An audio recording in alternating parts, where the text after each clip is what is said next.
Before we start, I would like you to hit that red subscribe button so that you never miss out on any of our videos. Hey guys, what's up? Welcome back to Celeb Stalker. 8. Ralph Lauren. Although less problematic than being connected to the most genocidal political regime of the 20th century Europe, Mogul Ralph Lauren has had to apologize once or twice for perpetuating racism in the fashion industry and for cultural appropriation.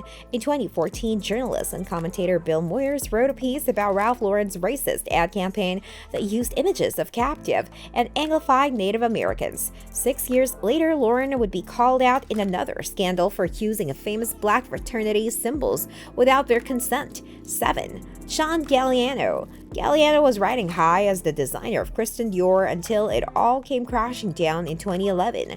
The designer made a series of dangerously anti-Semitic comments during a horrific and per Parisian law illegal anti-Semitic rant in 2011. After losing his job, he tried to apologize and save face. He even wore a suspiciously Jewish-looking hat and haircut that offended his detractors even more. The scandal had an upside though. It gave Conan O'Brien and the best writer Brian Stack material for some of Conan's funniest sketches for his TBS show. 6. Christian Dior. Sadly, Galliano was just carrying on the tradition of anti-Semitism in fashion. Like Coco Chanel and too many others on this list, as one will see, had direct ties to Hitler's Germany. Dior never professed explicitly anti-Semitic views, but before launching his line, he was an employee of Lucien Lelong, where he worked for the wives and mistresses of high-ranking Nazi officials. Some in Dior's family, like his niece, were adamantly pro-Hitler, and some, like his sister, were members of the French Resistance.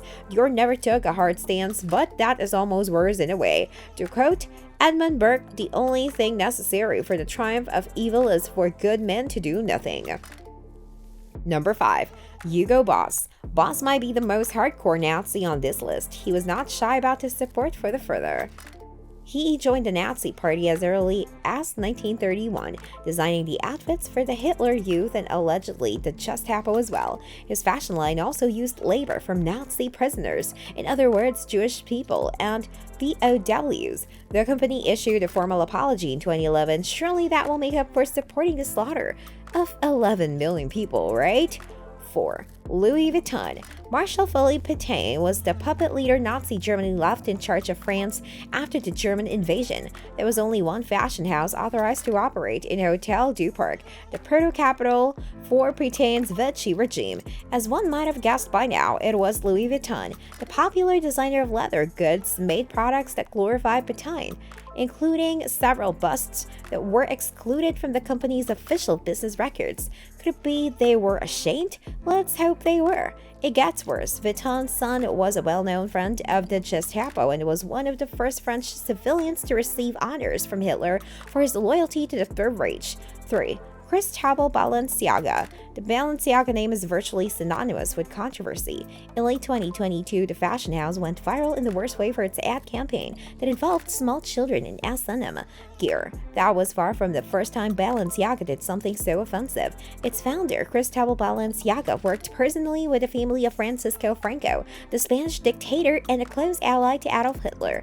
Balenciaga designed multiple dresses for Franco's wife and even came out of retirement to make a wedding dress for Franco's granddaughter. One thing can be said to Balenciaga's credit. He did stand up to Hitler when he refused the Führer's order to move his fashion house from Paris to Berlin. It's not like he joined the resistance, but at least he wasn't designing uniforms for the Hitler Youth. Still, working for Franco is not something to be taken lightly. The Spanish authoritarian is responsible for at least 30,000 deaths. Number 2. Related. Here's how much money Kim Kardashian earned from Balenciaga over the years.